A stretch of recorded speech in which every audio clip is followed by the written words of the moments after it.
first grade, my mom and dad told me they had enrolled me into a Chinese immersion school.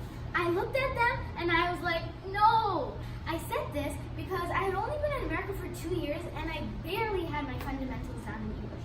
I said this not knowing how this would impact me in the future. So one of the most important things about learning a new language is when's the good time to learn it. So the good time to learn it is between the ages of 1 to 10. This is because your mind's still developing and it accepts fresh ideas. There's a quote in Arabic that says, learning at a young age is like carving into rock. If you learn after the age of 10, you can still learn a new language, but you might not be as fluent as you can be.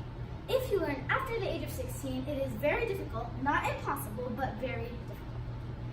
So there are many good things you earn from learning a new language that will help you in your future. But if I say them all, I would stay till tomorrow to say. So I'm just going to tell you a few of the most important ones. So being creative, thinking critically, and problem solving is one because it's one thing and you're looking at it from different perspectives, which allows you to see stuff that other people cannot see. Another thing is multitasking. This happens because your brain has so many thoughts going through it and you have to talk with one person in one language, talk with another person in another language, that you start multitasking and it turns into habit and you start doing it even more. The one I think and a lot of people think is the most important is memory. So you guys are thinking, okay, memory, I'm just going to win a match game against my friend. Okay, who cares? But it actually lowers the chances of Alzheimer's and delays dementia for at least 5 years. So I'm saying future, you're like, okay, what's about future? Well, when most of us think of future, we think of jobs. And every job out there, if you know a better language, you will have a better chance of improving and getting accepted into the job.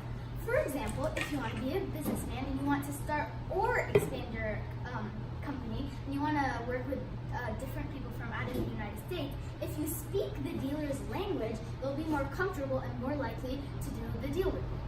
Also, if you want to be a doctor, which I'm pretty sure a lot of your parents want you guys to be, or you guys want to be too, just take a scenario. You have two people to choose from, same PhD, same diploma, same everything, but one knows an extra language, then you probably shouldn't pick him because for the patients that don't know English, they're more comfortable with them.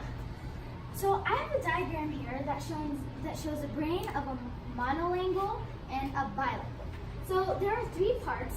This diagram shows 3 parts of the brain, and the darker, the more developed, the more in-depth that part of the brain is. So the first part is the frontal section.